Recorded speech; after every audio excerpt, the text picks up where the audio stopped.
Ashley Cunningham and Paige Greenwood. Before we start, I want to give people a heads up that if you look in the bottom right corner of your screen, there should be an option to access the live transcript if you would like. Additionally, if you want to share any tidbits about what you learned today, you can do so on Twitter or Instagram using the hashtag BIN seminar series. My name is Brielle Ferguson. I'm a postdoctoral fellow at Stanford and the director of programs for Black in Neuro.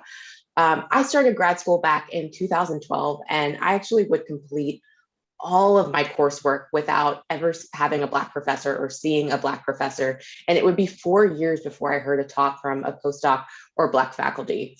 I don't have to tell this audience that representation is so important. And with having so many Black peers around, or so few Black peers around me, and going years without seeing anyone that looked like me in positions of power, I really questioned whether this space was meant for me. And this story is all too familiar for Black people in STEM and was one of the reasons that motivated the team behind Black in Neuro to found this organization.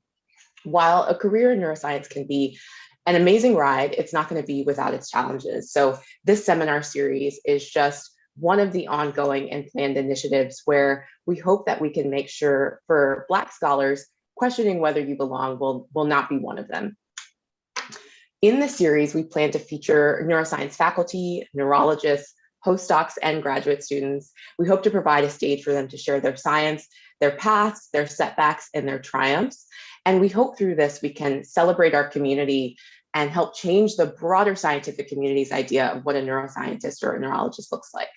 To introduce our speaker, I am going to hand it off to another member of the organizing committee, Ashley Cunningham. Thank you. Thanks for that, Brielle. So hi, everyone. My name is Ashley Cunningham, and I'm a first-year PhD student at the Mount Sinai School of Medicine at Mount Sinai. And today, we are elated to introduce the director of the Addiction Institute within the Mount Sinai Behavioral Health System, as well as the Ward Coleman Chair of Translational Neuroscience and Professor of Psychiatry and Neuroscience at the Icahn School of Medicine at Mount Sinai, Dr. Yasmin Hurd. Dr. Hurd's research exploring the neurobiological effects of cannabis and heroin have significantly shaped the field, providing unique insights into the impact of developmental cannabis exposure and epigenetic mechanisms underlying the drug's protracted effects into adulthood and even across generations. Dr. Hurd's basic science research is complemented by a clinical laboratory investigating the therapeutic potential of novel scientific strategies for the treatment of opioid addiction and related psychiatric disorders. Not only is Dr. Hurd a world-renowned scientist, but she's also devoted to enriching experiences of trainees. So at Mount Sinai, she serves as the founding chair of the Diversity and Biomedical Research Committee, and in that role helped create a student organization, Students for Equal Opportunity in Science, that specifically focuses on enhancing the network, community, and training of minority students. So without further ado, we want to welcome Dr. Hurd. Thank you so much, Ashley, and to all of you. I'm really humbled by the honor of being the inaugural speaker. Let me put my slides up for this Black in Neuro event. Obviously, the awakening that we had in our country, around the world, this past year also reverberated in science. And you all took the initiative to create Black in Neuro to enhance the connectivity, to promote the visibility of Black scientists. Because as you said, Brielle, you can go through your career and not see another person that looks like you. And today, in my time, that's, but today it's sad that it was still continuing in part. So I applaud all of you for, all the efforts that you've done. I'm going to talk a little bit about, the road and the scientific discoveries or impact that, for me, I'd hoped that I would have in my career. And, we're all on this road, and the road is, the destination to be a scientist, then even more specifically to be a neuroscientist, and hopefully to have impact in your field. I will say that, as a child, I had no clue really about the field, the road, or anything like that. I just knew that I loved science. But I was a little girl on the island of Jamaica, and that road was not very clear, and it didn't become clear until much, much later in my life. But if I step back and, we talk about statistics and so on, the question is like, would I have even embarked on that? So when you look at it in terms of the number of scientists and researchers broadly, we talk about that in the global population around the world, we're very unique. We're about 0.1% of the global population. And if you look in the US, the scientists make up about 4.9% of the employed population, and of that, about 0.2% are life scientists. And neuroscientists were very rare. I mean, again, about 0.005% of the population. So of course, if you look at the percentage of Black neuroscientists, that's, I'll let you guys do the math because you're all really smart. But this is the issue, in terms of so-called STEM, race and ethnicity, where when I started my career, it's challenging because people don't expect you to succeed because of these stats. And even earlier today, I'm talking to some really amazing first-year PhD students in neuroscience here at Sinai. The negative statistics are promoted, along their career and along their training, even before they got to Sinai. So the question is, even why start this journey? And early in my career, when I looked at the numbers, and these pie graphs, remind me that way back then, we didn't even have color, these stone-like pie charts. But it was really clear that, then is only about 2.1% of STEM were people, were African-American Black. And, even nearly 20 years later, the numbers really weren't changed that dramatically. For Black women, only about 2%. And as I said, and that's not, if we take that down even more in terms of neuroscientists, obviously nothing. So how do you really, get to that destination to become a scientist, and specifically a neuroscientist, and the impact that you hope you would have? And all of us, it doesn't matter who you are, when you're starting this journey, it's, it's all of these questions of the what, why, where, how, and so on. But for me, my, what would I study? How would I go about it? Really came to the fact that, one, I love the brain. Even as a kid, I was a weird kid, don't know why. I just knew that the brain was really fascinating to me, and science in general. And as I started to learn more about the brain, the issue for me was about using the science to confront addiction. And I don't need to tell, this audience, obviously for me, the US is a country of drugs. Every type of drugs, there's a lot of drugs that are consumed. And when we think about substance use disorders in our country, it's a huge, huge economic burden, with our healthcare system completely under siege. Addiction costs the country more than most other disorders, yet still it doesn't often get the attention it deserves for that. And even though there are some treatments, most of them are not used and not suitable. And I'll come back to that later on. But, we all know that the pandemic this past year has been horrific. But during that time, we also had the most overdose deaths associated with drugs. But that gets hidden. That epidemic is still there. And a lot of this is because there's this huge stigma when it comes to addiction.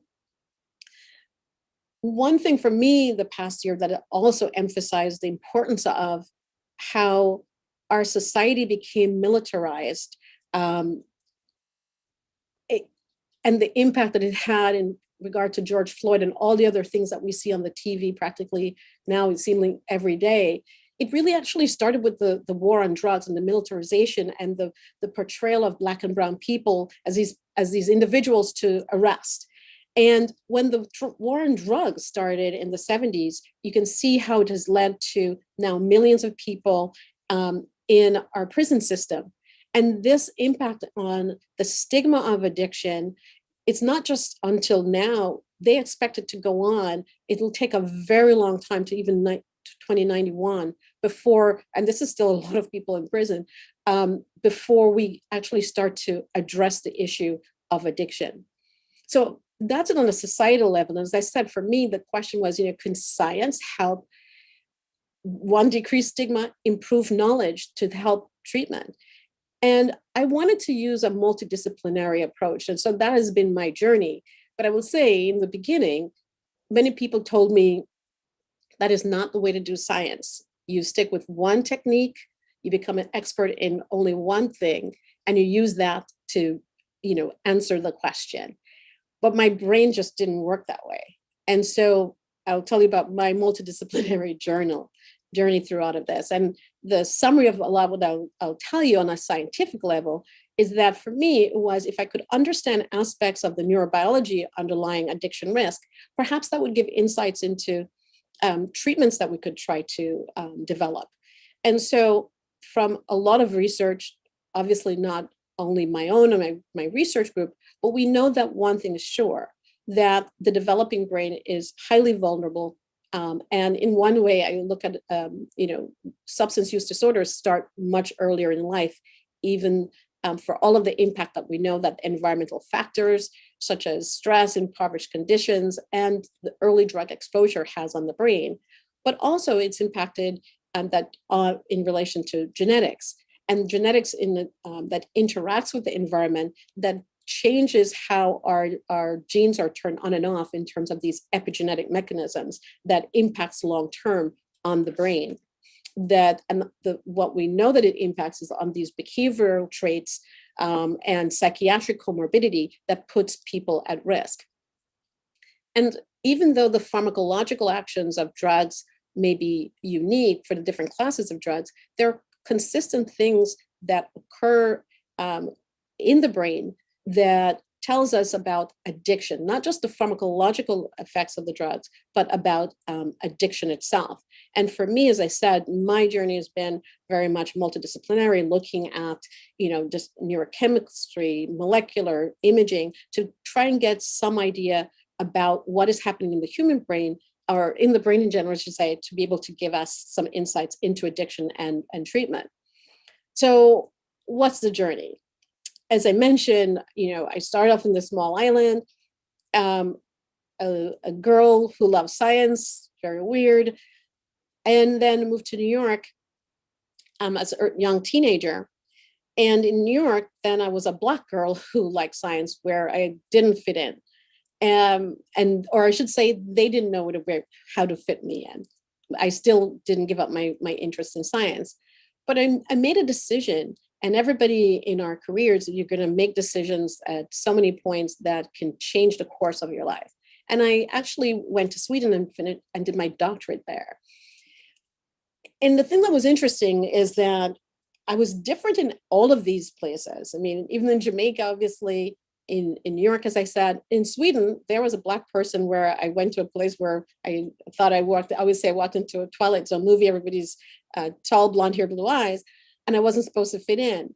But there was something interesting about that, because in Sweden, they didn't think of me, yes, I was Black, I was different, but I was American. And American was that you were the best. So when the bar is raised for you, you can achieve it. But all the other times, like when I was in New York, it was, how is this person going to fail because they are part of that statistics that won't succeed? So why put that effort into that person, or so on? And so for me, it's being in a place that, yes, you're going to be different and it can be challenging, but actually being and thinking outside the box can often advance your science. And so these are the things, to me, it's being in a place that's not about, every place is challenging and difficult in terms of the science. We're doing this for a reason, but is the place that you're in a place that is raising the bar for you to achieve something high, or are they putting barriers on you so that it's tough to push those off to succeed? So in Sweden, I was at the Karolinska Institute, and the Karolinska Institute, many people know, obviously, for giving the Nobel Prize in medicine, but they were also the place where neuroscience, in a large part, was formed in terms of mapping the catecholamine system, for example, in the brain. And I was really fascinated with dopamine. And as many of you who work in addiction know, dopamine, or actually even don't, even people on the street, dopamine is this transmitter that was often associated with reward. But I was doing a lot of neurochemistry. And for me, the question is, what was happening in the brain? How was dopamine linked to behavior? And in order to do that, I was really lucky to be able to help develop a technique called in vivo microdialysis, where we could measure dopamine levels in the moving animal and actually get a time lock on that. So this allowed us to even look at drugs of abuse and look at the time course of the effects of dopamine on the brain. And before that, we did not have that information. But importantly, at that time, neuroimaging was also being developed in the human brain. So here they could label cocaine and look where did cocaine bind in the brain, but they couldn't look at dopamine. But the thing that was fascinating, this was done by Nora Volkov, then at the Brookhaven National Laboratories, and her colleagues, and she's now the head of the National Institute of Drug Abuse. But they could see that the time course of cocaine uptake and when people, the subjective high reported by people, actually matched what we saw with dopamine. And so that was really exciting for us. I was able to then combine that, as I said, with behavior and actually look what happens to dopamine when animals are actually self-administering the drug themselves, not us giving them the drug. And to see that indeed animals would maintain a certain level of dopamine in brain areas relevant to reward, like the nucleus accumbens and the amygdala in terms of emotional regulation. So that's how I started, and I finished my PhD. And the question was what to do in my postdoc. And again, we all have these decisions and these forks in the road that we have to decide on. But I know this mantra from very early when I started the scientific journey, my mantra was that I wanted my research to have direct impact on the human condition, and perhaps therefore, because the goal was, I thought naively, that I could develop treatments based on basic research. I didn't realize the challenge back then. And sometimes it's good to be naive. And so how do you get your postdoctoral training and your first independent steps as a scientist, going after the thing that keeps reverberated in your head for what you want your research to be?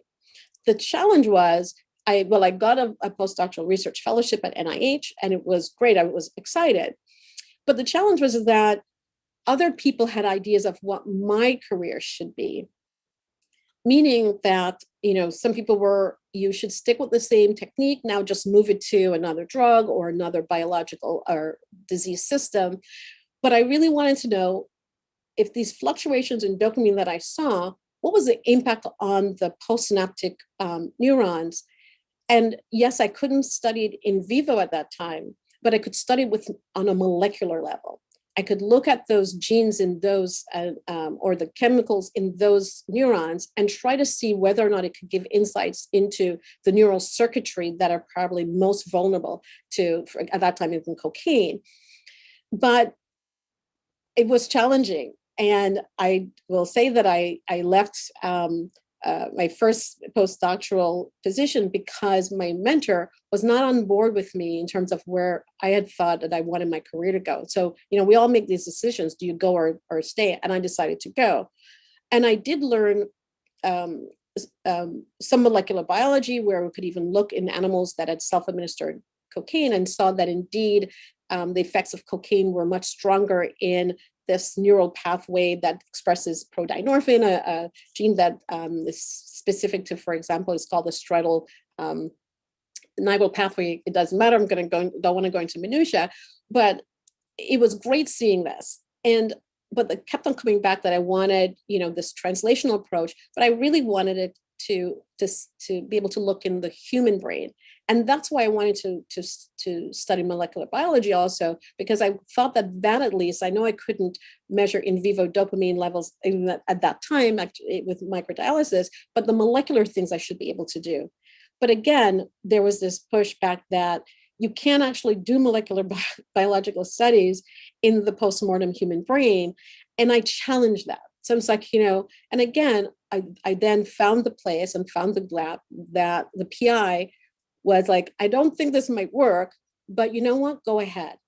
And that was really great for the first time to have someone say, support one, enhancing my training, not necessarily for the questions that they had in mind, but the questions that I had in mind. I will say that, the molecular studies that we conducted with the human brain, even today, still some people think, oh, it's not possible, but now we accept it. In the beginning, it was tough to publish. People were like, you can't measure gene expression in the postmortem human brain because the brains are, they're dead. And I would push back that the rats' brains are also dead. And I remembered once getting this feedback but the human brain is deader. I kid you not. And so I persevered, and we were able to now look on molecular events in the postmortem human brain and look at the different path or genes that should be expressed or proposed to be expressed in these different networks. And indeed, we could see that, like our animal model that had self-administered cocaine, in humans who had died, who were cocaine users and had died, that we saw, for example, this upregulation of their dynorphin. But we could also see in the other network that there was this reduction. And we were able to then start building a model of what was happening in the striatal circuits that actually was really important for understanding and developing the behavioral models of what was happening in these individuals. So I think I'm excited, I'm able to do the research that I wanted. But one of the things that became clear is that I am a unicorn. I'm a unicorn because I'm an N of one. There's not other people who look like me in my position. And I was in DC, in Bethesda and NIH, and in DC, there are a lot of other Black people, but they're just not scientists. And that's fine. As I said, I lived in Sweden, where I definitely was, a unicorn, but a different unicorn. Because one day in my lab, at the door, I see all the cleaners, and the guy who cleaned my lab, he said, "Doc, tell them that you're the scientist here." And it was really shocking for me, and really sad in one way, that I was this unicorn to even them, that they had never seen a scientist that looked like that. Of course, my lab was very clean. They were really, really sweet. But I also, at that time, was trying to figure out the next phase in terms of where would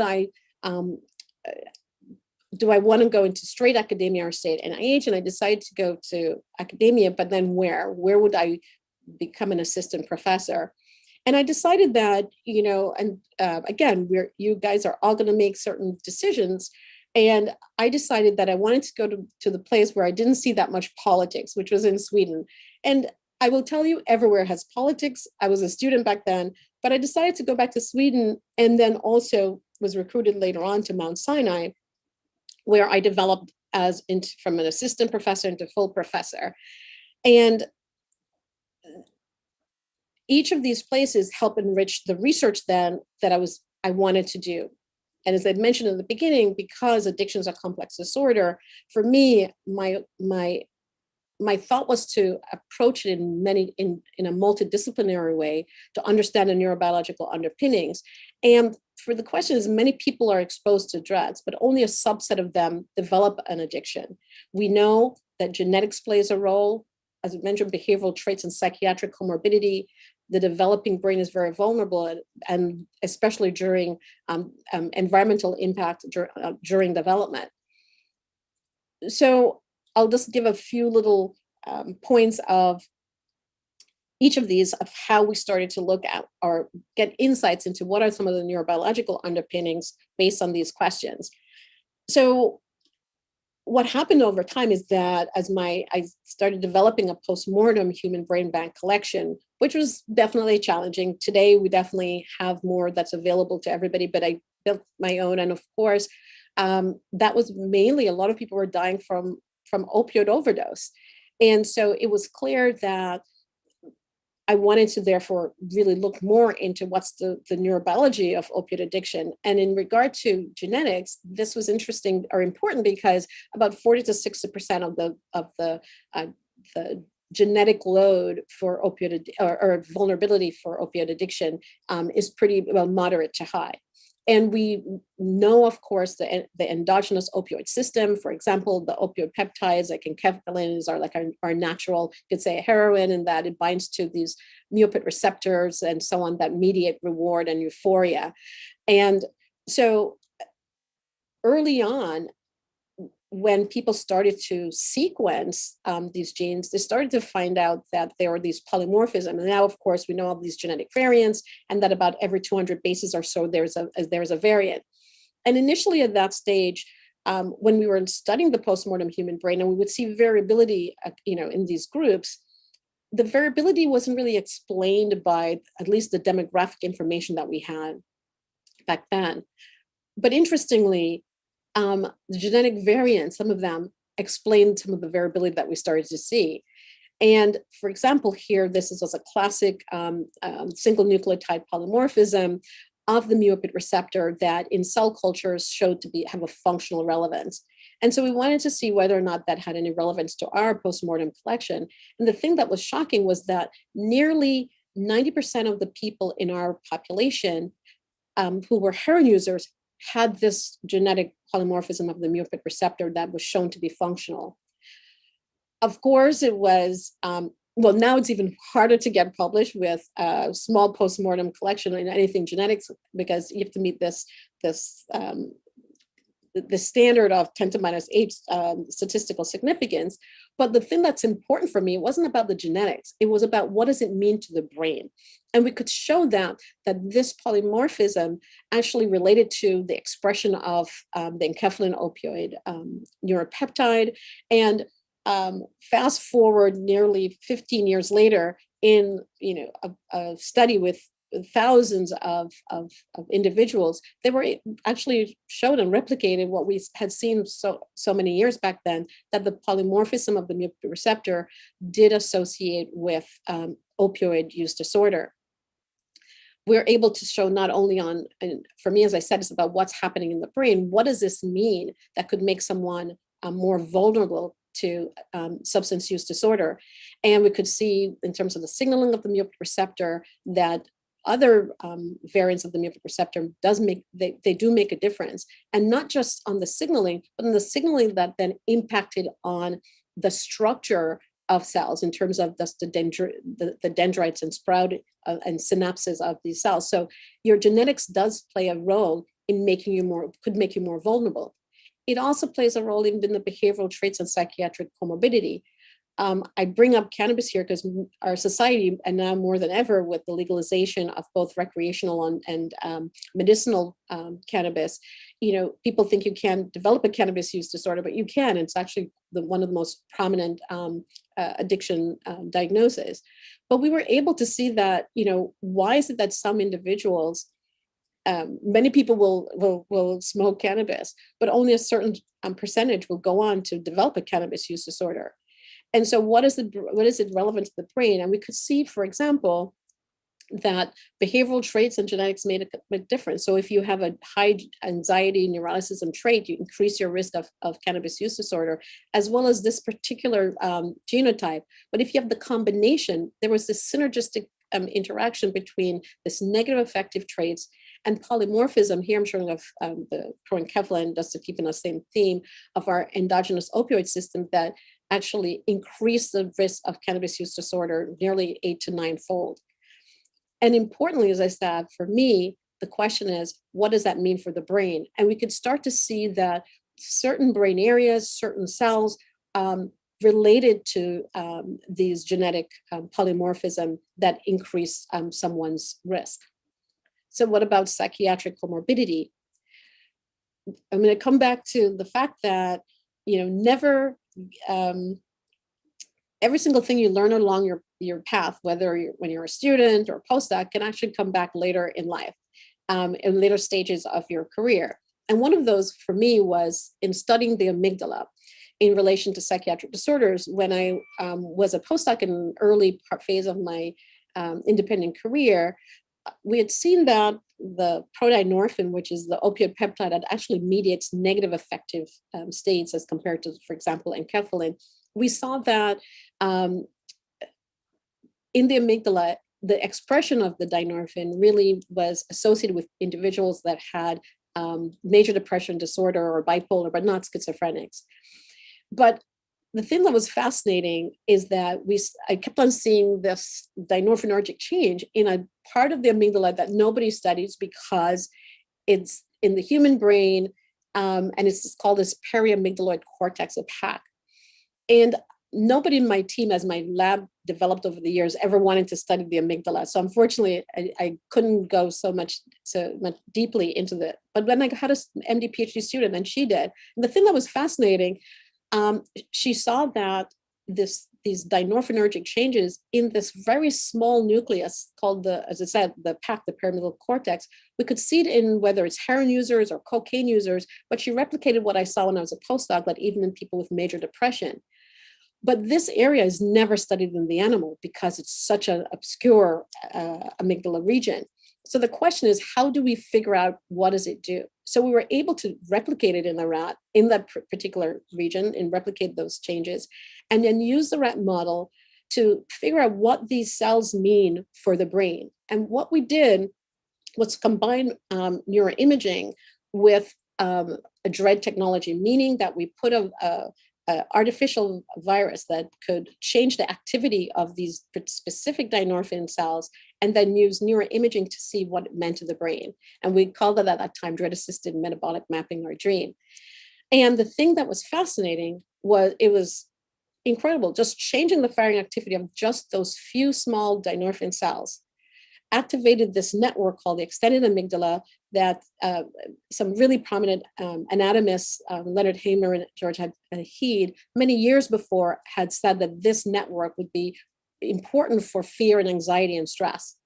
And indeed, if just changing the activity of those few cells, we could see that it changed the corticosterone levels. It made the animals more anhedonic and more depressed. So it started to give us insights into specific circuits that could be potentially targeted for developing either medications, but it again emphasized the complexity of the psychiatric disorders. So I'm going along and building my research team, but it's also this balancing act. And as you evolve through your career, your balancing act increases even more. And in fact, it's even what I call can be a masochistic balancing act. And it is because your time becomes completely overwhelmed, not just with trying to conduct multidisciplinary science, but you're supposed to publish in high impact papers, journals, you're supposed to obtain large grant funding. Obviously, to carry out these multidisciplinary science, you have to manage a large, research team, and then you're having increased administrative duties. But you're an advisor to all, and you're on literally 20 billion committees. And of course, all scientists, as your career evolves, this is part of it, and you will, hopefully be successful in many of that. But as a Black person, that unicorn, and as a woman, you're asked to be on a lot more. And so the burden is a lot. So how do you really, maintain that? And that's a challenge, I think, for everybody. But for me, it was, do you say yes to all these committees or not? And these are things, as I said, we all must make that decision on. But running this multidisciplinary scientific group, it was great because I did help to develop a research team with different skill sets, and I learned from everybody on my team. And it was really amazing to train junior scientists to prepare for their own future. And that's sometimes I think that, some mentors might miss. And that was really important because, in some of the research that we're doing are very long-term. It takes a huge village. And so, when we talk about neurodevelopment, as I mentioned earlier, that's a huge component of what we've seen that increases addiction risk later in life. Again, I did something that people said that, was impossible, and it was very challenging to do, and it still is, but in terms of how do you study the human brain? And so we were able to look at human fetuses whose mothers had smoked cannabis. And here, just looking, we're able to show for the first time the expression of the cannabinoid receptor and the gene expression in the human fetus, and showed that, it's high in like these mesolimbic areas as the ventral striatum, the amygdala and hippocampus, and so on. But we were also able to see that the endocannabinoid system was really critical for hardwiring of the brain, and many research teams on a mechanistic level have been able to show this really beautifully. But in the human fetus, we could see these dysregulation of these microtubules in many different brain areas. And even for the classic neurotransmitter systems like dopamine, we could see the significant dysregulation in the fetuses, for example, in nucleus accumbens and the amygdala, and even identify sex differences from even earlier in life, where the males were much more sensitive to the maternal cannabis used for these particular systems that we're looking at. So we have spent, today is not to give you the whole research, but we spent significant time looking at the impact of prenatal and adolescent exposure of cannabis on the developing brain and in adulthood. And I can say that animal models were really important for us because we were able to replicate the molecular changes that we saw in the human fetuses in our animal models. And a lot of times we still get, challenges with that, which is it's crazy. If you can replicate what you see in the humans, it tells you that your model has some validity. And importantly, we could follow the animals into adulthood to see what's the long-term impact. So here we could see, for example, that indeed developmental THC exposure increased opioid sensitivity here in heroin self-administration. These adult animals with prenatal THC, they would self-administer more heroin. And even when we made conditions where they would self-administer the same amount of heroin, their latency to press that first lever for that hit to get the heroin was much faster. We could see similar things in adult animals that had adolescent exposure to THC. But the question is, what are the molecular changes? And again, we try to be very creative. And at that time, we're able to even, if you want to look into the prefrontal cortex, which is one of the latest areas of the brain to achieve full maturity, but look in a cell type specific manner and in specific cortical layers. And that can be challenging. And so students were really great using laser. So laser capture, microdissection, to go in and to pick up these, like, for example, pyramidal cells, where we could then sequence them to see what is really happening long-term in regard to the developmental effects of cannabis or THC. And one of the things we could see were these huge genetic epigenetic alterations in this gene networks, but also profound changes also in genes related to synaptic plasticity. And in fact, both prenatal and adolescent THC exposure induces these strong protracted effects on epigenetic modifications.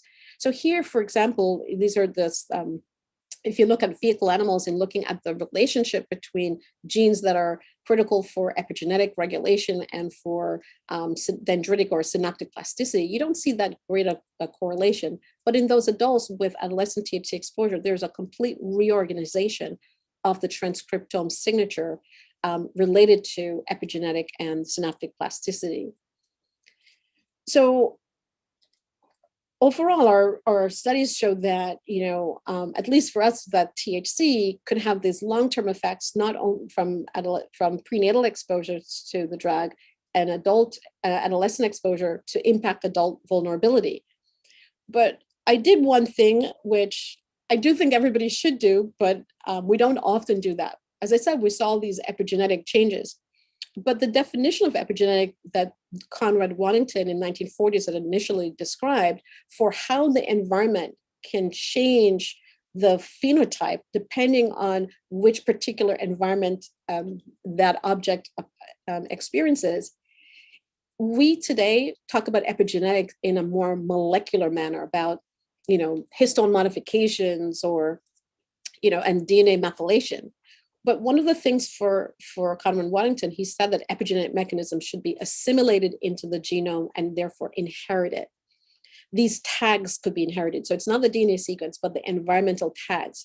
And so I was stupid enough to read the history and said that, okay, if we're going to talk about that this is epigenetic, we should look at cross-generational transmission. And I don't think that everyone should do this because our studies were already long enough, but we wanted to know what is the impact on future generations.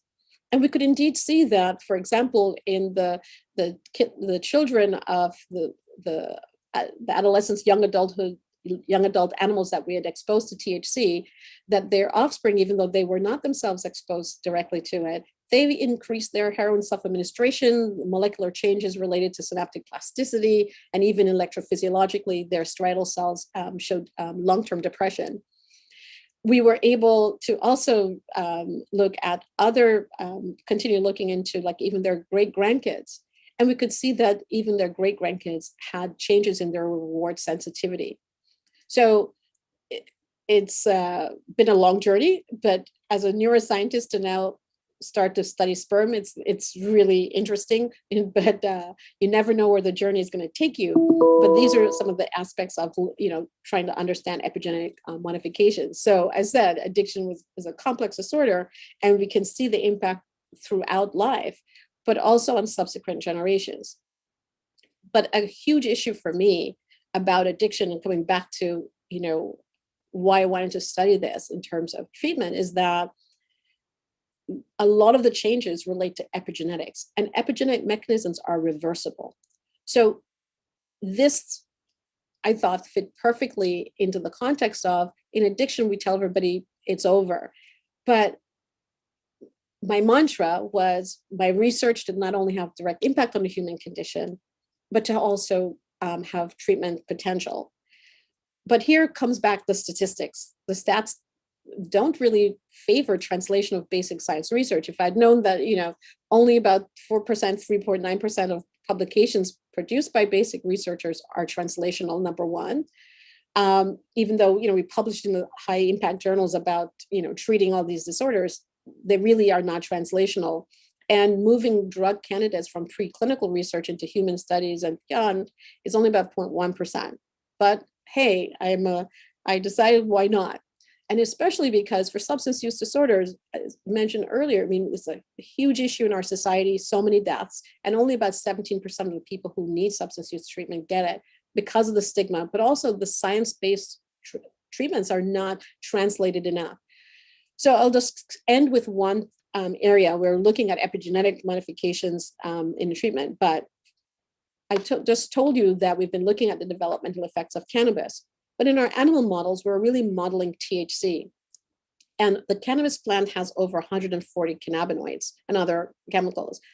And cannabidiol, CBD, is it's the second highest cannabinoid in the plant. So we wanted to look at that because especially there is this yin-yang interplay between THC and CBD. And indeed, they have had very distinct effects on heroin self-administration behavior that we saw in our animal models. Whereas THC tended to increase heroin self-administration, CBD, we saw decreased heroin-seeking behavior, where environmental cues, just like in humans, take on significant meaning. And so we were able to see that CBD reduced heroin-seeking behavior.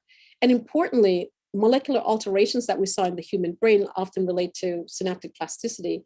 And we were able to see that in our animal models where the glutamatergic changes were there, CBD could normalize that. And therefore, we could then start to see, can we bring this to clinical studies? And indeed, we could see that in placebo double-blinded controls that heroin users shown a heroin cue they craved, and CBD reduced that. It also reduced anxiety triggered by these cues. And our animal models had told us that CBD actually, the effects lasted a few weeks after their last CBD administration. And in our human subjects, when we brought them back to study a week later, CBD was still having an effect. So, and also on the physiological level. And now we're having the opportunity to do large scale clinical trials for craving and anxiety in kind of misuse disorder. So I started off, nobody knew about CBD, and now it's everywhere in our water, our coffee, our food, and everywhere people tell me how CBD helps their dogs. But ending with, back to the stats, we still have very few Black PIs who receive research grants. So that's really sad. But it doesn't mean the statistics can't be the end, because discoveries and impact are still possible, and you have to ignore the stats, at least personally. And you champion for global change. However, you're going to have many decision points in your journey, but you got to honor your personal mantras as to why you're doing this research, because you're not going to find yourself and your impact on someone else's path. You got to, what is it that drives your science? It should be very different from mine, for example. But, despite all the challenges, especially that we've seen the past year, it's an incredible time for BIPOC neuroscientists, Black, Brown, Indigenous people, because of the visibility and so on. So it is to be courageous and visible. And that's why I think, Black in Neuro, I'm just so proud of what you've achieved this year. So thank you.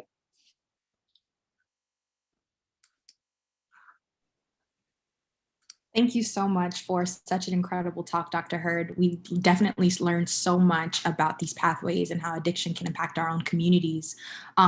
We do have a couple of questions, which I'm really excited about. Our first is a Icahn question. So regarding interdisciplinary neuroscience, you generally have to have a deep understanding of a particular topic on a various levels, so historical, political, sociological, etc.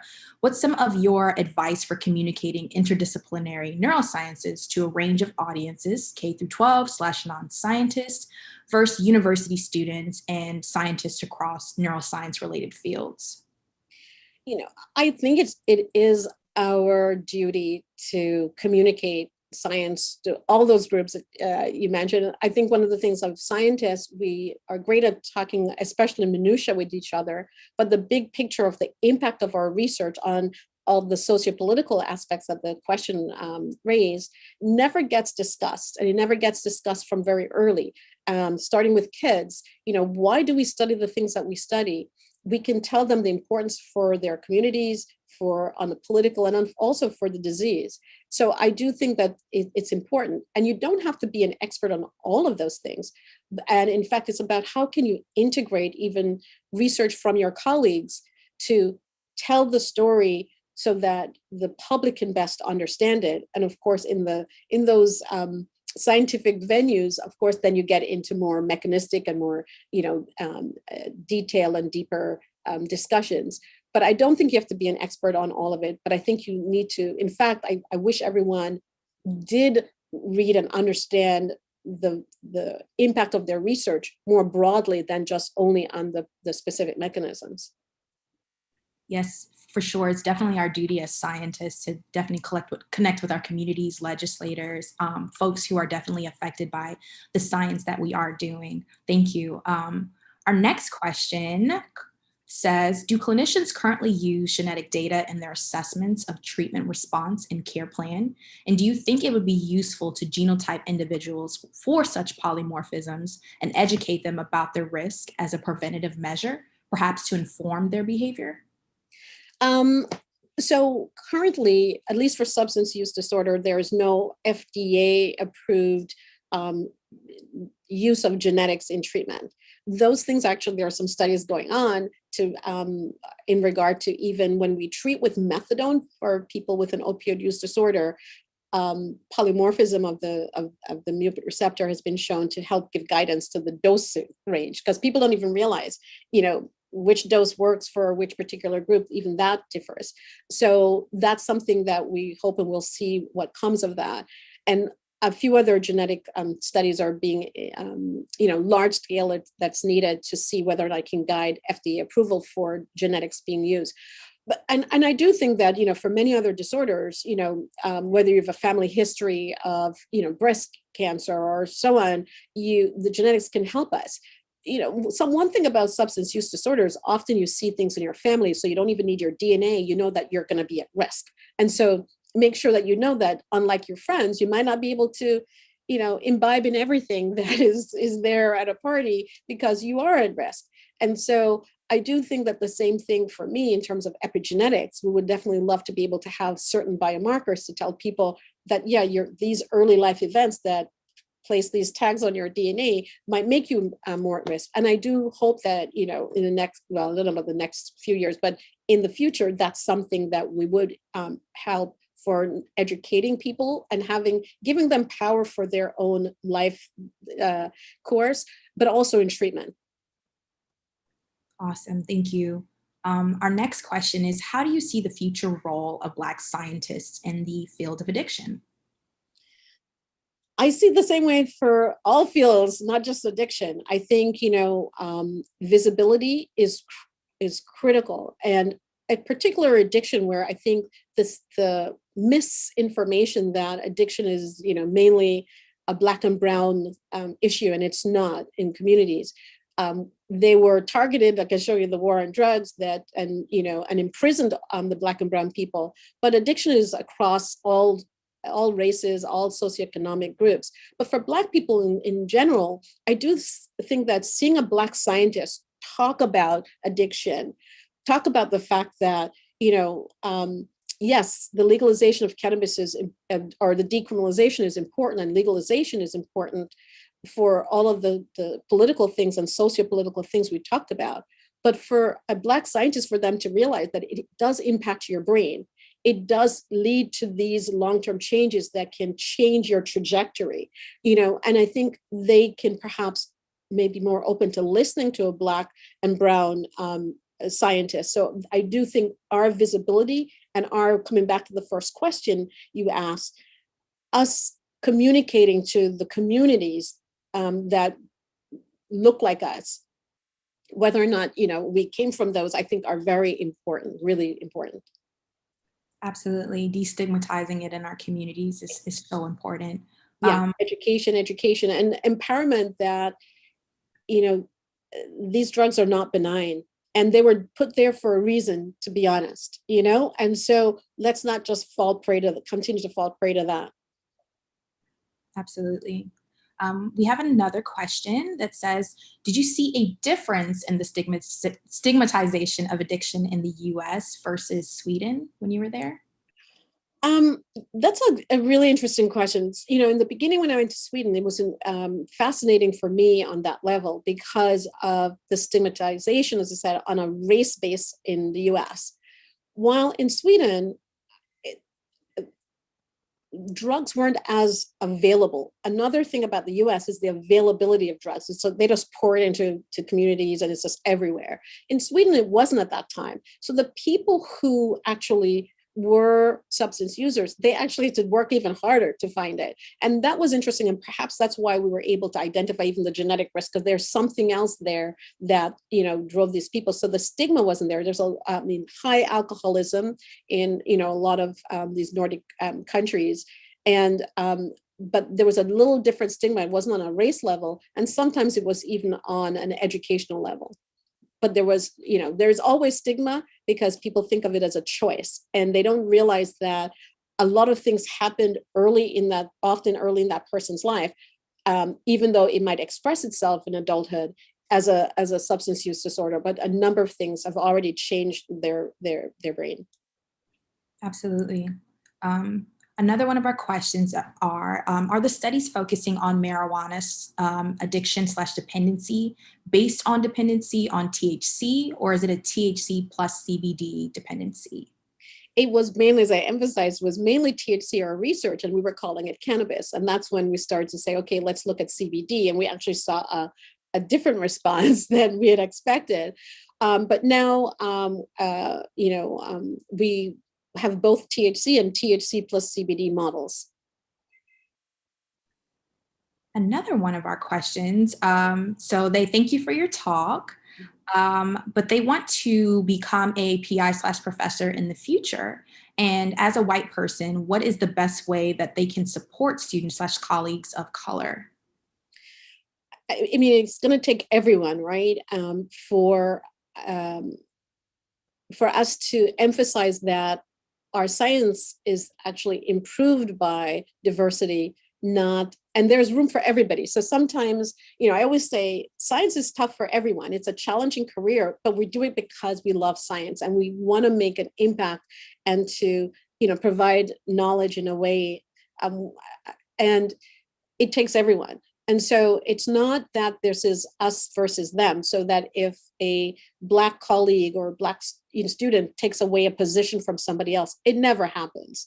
It's not like that. And so I think that white PIs have to understand that their mentees of color live a different existence. They will have the same challenges that everyone has to meet, but then they have others as well. So it's up to them as a mentor to, as I said, for me, when the bar was risen because someone believed in me, they thought I was great. You can rise to that. Whether or not you meet it is another thing, but that's the only thing. You want someone to, so it is to still challenge your students, giving them opportunities, making them visible. So the more of your mentees, Black, white, or otherwise, but especially for the Black and brown mentees, helping them with their visibility and their confidence will go far in them being successful and you being successful as a mentor. Absolutely. I feel like, when we're in these spaces, we definitely are experiencing high volumes of imposter syndrome because, we're trying to fit in and we're trying to, do good work, and it can definitely take a toll on our mental health for sure. Absolutely. And I mean, we were talking about imposter syndrome earlier, and, it's important to know you can't be an expert on everything, and you're not supposed to be. So don't worry about being an imposter. At each stage of your career, you're learning something new, and no one is great at everything. And we're all human. We'll all make mistakes, but you all deserve to be here. You are all, chosen for your respective programs because we know that you can succeed. So don't fall into the negativity. If people around you are negative and saying that, this, you can't succeed, leave them. It's not the place to be. And those aren't the people to hang around. Absolutely. I'm going to ask one more question before we wrap up. But this question is about representation of URMs in addiction studies. So have the genetic studies on addiction actually included URMs, and is there a push for that? So my studies early did not, because I was in Sweden and my collaborator also Hungarian. When I came to New York, we definitely have included, but there is actually a very big push. And there are some studies, and depending on which cities people are, their studies are predominantly African-American, for example, but there is a big push all throughout actually psychiatry in general to include more African-American in genetics. And I think that that's a really, really critical, especially when we talk about biomarkers and helping people to educate people about their vulnerability. But thank you. Thank you so much. This has been such an incredible experience being able to talk to you and hear from you and learn from you. I'm going to hand it over to Brielle, who's going to close us out. All right, thank you so much. Thanks to the audience for those questions. Thanks to my co-organizers, Ashley and Paige, and thanks to everyone who joined us today. But of course, the biggest thanks goes to Dr. Hurd. Wow, what an incredible privilege it was to hear about your story and your science and all of the ways that you were a trailblazer, not just from being the only in spaces, but all of the ways that you push back on the status quo and change norms about how we even think about the questions that we can ask, whether that was with in vivo microdialysis or studies with human postmortem tissue. So my mind is just blown. I'm so inspired by your story, and I can see from the responses on social media and what we're hearing from the audience that so many others were too. As I mentioned, this is the first of what will be a regular seminar series. So we are hard at work on the program for the rest of the year, and we can't wait to share that with you all soon. So again, thanks to Dr. Hurd, thanks to everyone for coming, and I hope that you all have a wonderful day. Thanks, everyone. Thanks.